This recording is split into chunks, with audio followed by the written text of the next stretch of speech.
पे क्या हुआ, फंड की वजह से, या तो वो पैसा मारा मारी चल रहा होगा, बहुत योगदान जाता है।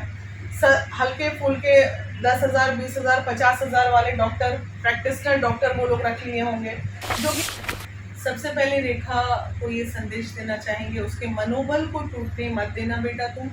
और मनोबल अगर टूटेगा तो तुम जीवन की लड़ाइयाँ नहीं लड़ पाओगे। क्या है बेटा, बस दिमागी रूप से तुम स्ट्रांग रहना, और बाकी तुम्हारी लड़ाई लड़ने के लिए हम लोग हैं, तुम्हें न्याय मिलेगा। तो आरोग्य जैसे बड़े ट्रस्ट में चीज़ें सिस्टमेटिक नहीं है, जो एक सही में हमारे बिहार के लिए गौरवपूर्ण अस्पताल माना जाता है, वो भाई महावीर आरोग्य में चले जाओ। और अंदर की स्थिति इतनी खोखली होते जा रही है, तो इसका दोषी कौन? इसका दोषी जो है वो सब जानते हैं कि दोषी कौन। अंदर में कुछ भी गड़बड़ी होती है तो ऊपर बैठे आला अधिकारी हमेशा बच जाते हैं। आज प्रॉब्लम वहाँ पे, यहाँ तो सिस्टम की कुर्सी कुमार जी के बदौलत चल रहा है। तो जब लेकर ऊपर बहुत तेजस्वी छोटे हैं हमसे, ठीक है, और उस बच्चे में एक ऑरा दिखता है, ठीक है, एक ऑरा है जो लगता है, कोई ज़रूरी नहीं कि बाप क्या किया तो बेटा भी वही करेगा, बेटा उससे अच्छा करेगा। ये सब बातें जो है पुरानी जंगल राज, वो जो कितना अच्छा स्टेटमेंट है, मतलब बीजेपी आउट तो जंगल राज और बीजेपी इन तो मंगल राज। ये बस बिहार में लेकर ऊपर बहुत तेजस्वी छोटे हैं हमसे, ठीक है, और उस बच्चे में एक ऑरा दिखता है, ठीक है, एक ऑरा है जो लगता है, कोई ज़रूरी नहीं कि बाप क्या किया तो बेटा भी वही करेगा, बेटा उससे अच्छा करेगा। ये सब बातें जो है पुरानी जंगल राज, वो जो कितना अच्छा स्टेटमेंट है, मतलब बीजेपी आउट तो जंगल राज और बीजेपी इन तो मंगल राज। ये बस बिहार में। नमस्कार, प्रणाम, हर हर महादेव। आप देख रहे हैं भोजपुरी न्यूज।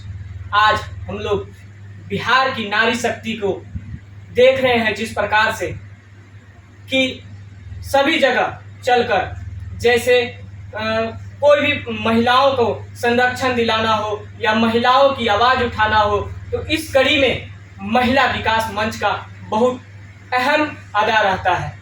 तो इसी कड़ी में हम लोग के बीच आज उपस्थित हैं बीना मानवी मैम, जो महिला विकास मंच की अध्यक्ष भी हैं। तो इनसे खास बातचीत करेंगे। सबसे पहले स्वागत है मैम। मैम, जैसा कि आज के समय में महिलाओं का संरक्षण इस प्रकार हो गया है, लोग दुर्व्यवहार कर रहे हैं। इसी कड़ी में हमारे बीच अभी जो रेखा, जिनका हाथ कट गया है डॉक्टर के लापरवाही की वजह से, उनके बारे में क्या बोलना चाहेंगे मैम? सबसे पहले रेखा को ये संदेश देना चाहेंगे, उसके मनोबल को टूटने मत देना बेटा तुम। और मनोबल अगर टूटेगा तो तुम जीवन की लड़ाइयाँ नहीं लड़ पाओगे। तो इसलिए दुर्भाग्यवश बहुत बड़ा कांड उसके साथ हो गया है, अपराध है ये। और हम रेखा को बार बार हम गए थे मिलने, यही समझा के आए हैं, बेटा बस दिमागी रूप से तुम स्ट्रांग रहना, और बाकी तुम्हारी लड़ाई लड़ने के लिए हम लोग हैं, तुम्हें न्याय मिलेगा।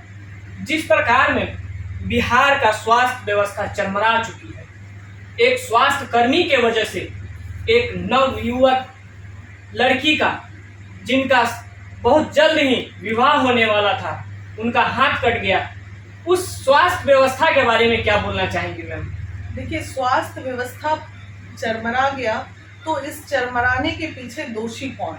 ये हमें सबसे पहला क्वेश्चन ये करना था कि अगर महावीर आरोग्य जैसे बड़े ट्रस्ट में चीज़ें सिस्टमेटिक नहीं है, जो एक सही में हमारे बिहार के लिए गौरवपूर्ण अस्पताल माना जाता है, वो भाई महावीर आरोग्य में चले जाओ। और अंदर की स्थिति इतनी खोखली होते जा रही है, तो इसका दोषी कौन? इसका दोषी जो है वो सब जानते हैं कि दोषी कौन। अंदर में कुछ भी गड़बड़ी होती है तो ऊपर बैठे आला अधिकारी हमेशा बच जाते हैं। आज प्रॉब्लम वहाँ पे क्या हुआ, फंड की वजह से, या तो वो पैसा मारा मारी चल रहा होगा, बहुत योगदान जाता है। हल्के फुल्के 10,000, 20,000, 50,000 वाले डॉक्टर, प्रैक्टिशनर डॉक्टर वो लोग रख लिए होंगे, जो कि जूनियर डॉक्टर से चल रहा है। अब तो ब्रांड बन चुका ना, शुरू के दिनों में नए नए एस्टेब्लिशमेंट की जरूरत थी इन्हें, अब तो इतना नाम हो गया कि भीड़ ऐसी तांता लगा रहता है। इसका जिम्मेवार कौन है मैम, जो कि झोला छाप डॉक्टर को उठा के महान हॉस्पिटल पर बैठा दिया जाता है, और एक गलत निर्णय के वजह से एक अच्छी खासी लड़की का जीवन बर्बाद हो जाता है। आप बताइए, अभी जैसे मेरे पास बात कर लीजिए, मैं नाम नहीं ओपन करूंगी, काफ़ी कॉल्स आते हैं कि मैडम इस हॉस्पिटल में रखवा दीजिए, उस हॉस्पिटल में रखवा दीजिए, हम डिग्री ले लिए, हम ये कर लिए। वैसे कॉल तो और भी लोगों के पास जाते होंगे, नेताओं के पास जाते होंगे, मंत्री के पास जाते होंगे और उसके ऊपर साइन होता होगा और एक अच्छी डील के बाद उसे महावीर आरोग्य में स्थान मिलता होगा। तो ये उसी टाइप के डॉक्टर्स होते हैं। मैम साफ साफ कहना है कि कहीं ना कहीं नीचे से व्यवस्था ऊपर तक से जाती है और फिर ये जो हमारा एक प्रॉपर, आप चले जाइए एम्स, आप चले जाइए दिल्ली के किसी भी या कोई भी मेट्रोपॉलिटन, बिहार छोड़ के, बिहार का तो लचीला है ही सारा सिस्टम, लेकिन बगल में रिम्स है, छोड़िए हम कहाँ जाए, झारखंड में रिम्स है। मैं उस दिन रिम्स गई हुई थी, मैंने इतना दुख हुआ मुझे, मैंने जब वहाँ का सिस्टम देखा और बगल में हमारा बिहार है, छोटा राज्य है ना, आपके बिहार से ही निकला है, कहाँ से कहाँ वो पहुँच गया और आप कहाँ से कहाँ नीचे धरातल पे चले गए। तो ये तो दुर्भाग्य है ही हमारा। इस दुर्भाग्य के लिए दोषी कौन है? दोषी पूरा सिस्टम है, ऊपर से लेके नीचे तक पूरा सिस्टम। मैम क्या आप मानती हैं कि कुर्सी का लड़ाई के चक्कर में कहीं हमारा बिहार नर्क में तो नहीं जा रहा है?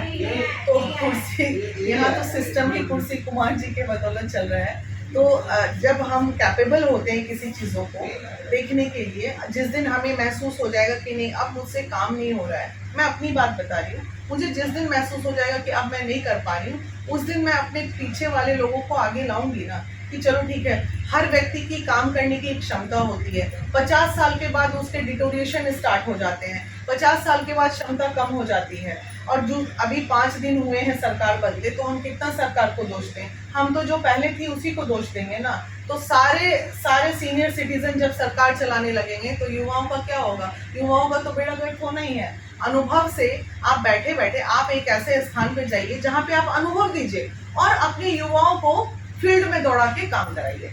तो मैम अभी जस्ट 5 दिन हुआ है सरकार बदलने से और ये पहला केस आया है, तो तेजस्वी जी को क्या संदेश देना चाहेंगे महिला विकास मंच की ओर से कि किस प्रकार से सिस्टम को ठीक किया जा सकता है देखिए नीचे से लेकर ऊपर तक? बहुत तेजस्वी छोटे हैं हमसे, ठीक है, और उस बच्चे में एक ऑरा दिखता है, ठीक है, एक ऑरा है जो लगता है, कोई जरूरी नहीं कि बाप क्या किया तो बेटा भी वही करेगा, बेटा उससे अच्छा करेगा। ये सब बातें जो पुरानी जंगल राज, वो जो कितना अच्छा स्टेटमेंट है, मतलब बीजेपी आउट तो जंगल राज और बीजेपी इन तो मंगल राज। ये बस बिहार में 5 दिन पहले या 10 दिन पहले कह लें तो बिहार में मंगल राज थी अभी और बिहार में अनेकों घटनाएं हो रही थी। हाँ। जैसे पीछे आप छोटू आरती देख लें, बहुत सारे महिलाओं का शोषण, 20 से 25 लड़कियों के जलाने के पेपर, मतलब ससुराल में जलाने के केसेस। सराय थाना चले जाइए,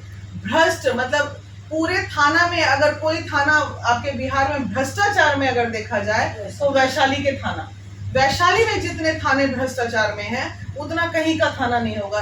पटना वाले बैठे लोगों को तो थोड़ा डर भी होता है, लेकिन वैशाली में हम बेतिया जाते हैं, मोतिहारी जाते हैं, हम हर जगह जाते हैं, बक्सर जाते हैं, लेकिन भ्रष्टाचार का अवार्ड अगर देना है किसी को तो वैशाली के थाना और खासकर सराय थाना में दे दीजिए, क्योंकि सराय थाना अंतर्गत आए दिन 5 लड़कियों को जलाने, मारने, काटने का आता होगा। तो एवरेज आप निकाल लीजिए और एक का भी निर्णय नहीं होता है, एक का भी वो लोग निर्णय नहीं करते हैं। तो ये भ्रष्टाचार तो चलता ही रहेगा, लेकिन उस पर रोक लगाने की जरूरत है और हम लोग लगे हुए हैं। हमारा काम है कि हर मुद्दे पे, हर गलत मुद्दे पे आवाज उठाना। आप देखते होंगे कि हम लोग हर मुद्दे पे आवाज नहीं उठाते हैं, हम प्रताड़ना पे आवाज उठाते हैं, चाहे वो महिला हो या पुरुष हो। अब आप कहिएगा कि रोजगार पे भी हम ही बोले, आप कहिएगा स्वास्थ्य पे भी हम ही बोले, तो फिर सब काम जब हम ही करेंगे तो बाकी का काम भी कुछ और लोग करेंगे ना। हमारा मुद्दा है प्रताड़ना।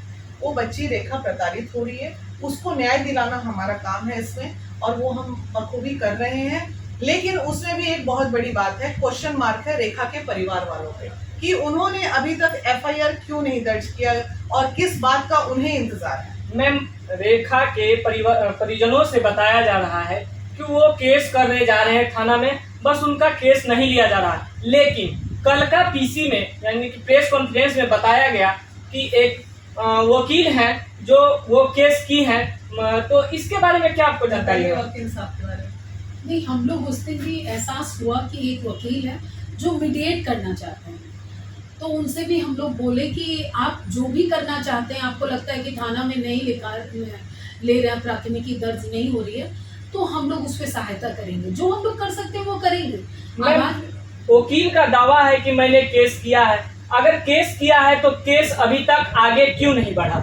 वकील क्या किए होंगे कि थाने में नहीं लेके, अगर किए होंगे तो कोर्ट में दिए होंगे, क्योंकि वो मैनेज करके हाँ, ये चीजें बैक हो manage जाए। होंगी। जो हमें समझ में आया, क्योंकि ना वो किसी से बात करने देना चाह रहे थे, लड़की की स्थिति अच्छी नहीं थी और परिवार वाले की भी अच्छी स्थिति नहीं थी, जिसके लिए हम लोग बार बार जाएंगे और काउंसलिंग करेंगे। इसलिए करेंगे कि ठीक है कि एक हाथ गया, किसी की गलती से गया, तो क्या वो लड़की जिएगी नहीं, कि आगे जिंदगी देखेगी नहीं? उसे मोरली बूस्टअप करेंगे कि कुछ भी नहीं हुआ, एक हाथ गया है, कोई जिंदगी की, अरे 2 आंख जिसके बचपन से नहीं होते वो भी कहीं ना कहीं कामयाबी हासिल करता है।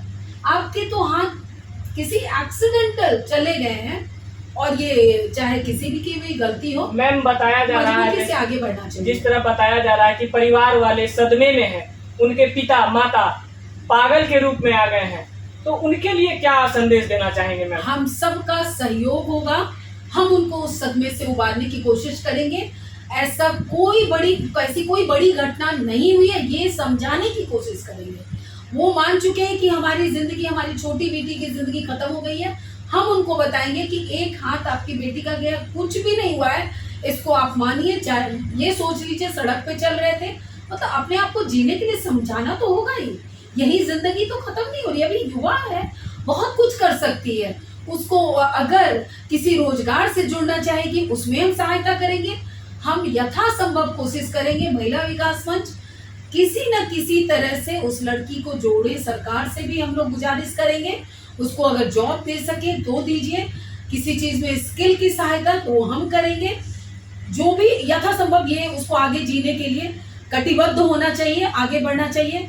कोई ऐसी घटना नहीं है, ये सोच के आगे बढ़ो, क्योंकि अभी जिंदगी के कितने 17, 18 साल, 19 साल की उम्र, मात्र 20 साल हुआ है मैम। 20 साल कोई बड़ी बात नहीं है। एक हाथ गया है, कृत्रिम हैंड लग जाएगा, उसको मानसिक स्थिति चूंकि खराब तो हुई है, और वो जो हाथ, वो तो सोच के भी डर लगता है। जिस जो प्रकार स्थिति का है मैम फोटो निकल कर आ रहा है, या जिस बहुत प्रकार से दिखाया जा रहा है, दिल सहम जा रहा है बोलने में, और दिमाग में आता है तो लगता है कि आखिर ये क्या हो गया बिहार की बेटी के साथ, बिहार की लड़की के साथ। तो उनके लिए क्या बोलेंगे मैम? मैं आपको बोलती हूँ, आपकी हमारी जिम्मेदारी ये है, उनको उस सदमे से उबारिए। वो जो 2 महीने गुजारे हैं ना, वो हाथ, वो वही याद आता होगा उस लड़की को कि उसका हाथ खराब हो गया था। उसको समझाइए कि जो हो गया, आगे बढ़ो। हम सब के जिंदगी में बहुत बैक में बहुत तकलीफ हुई है, हम आगे नहीं बढ़े हैं। वो समझाने की जरूरत, काउंसलिंग की जरूरत है। हाँ, अभी आप अगर हम उसको ये कोरिलेट करते हैं, झारखंड में खूबसूरत सी जवान बच्ची को जिस तरह से मौत के घाट उतार दिया गया, तो अब ये हम ये बोले, हम उनके फादर का भी बाइट हमने सुना है, वो बच्ची की माँ भी नहीं थी, लेकिन फादर कितनी मजबूती से बोल रहे हैं, उन्होंने तो अपनी बेटी को खो दिया।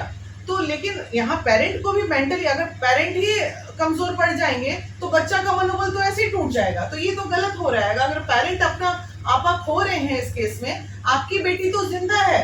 उन माँ बाप का सोचिए जिनकी बेटियां मर रही हैं, निर्भया सोचिए। उसका और प्लस इंटरव्यू आपका देखिए, अभी 3-4 बेटियां लगातार मरी है बिहार में, 2 बेटियां मरी है झारखंड में। उन पेरेंट को सोच के, उनके रेखा के पेरेंट के लिए हमारा ये संदेश है, आपकी बेटी जिंदा है, आपके सामने है, ये आपकी खुशनसीबी है। और रही बात बेटी को जो जिसने ऐसा किया है उसको सजा दिलाने की, तो उसके लिए महिला विकास मंच आपके साथ है।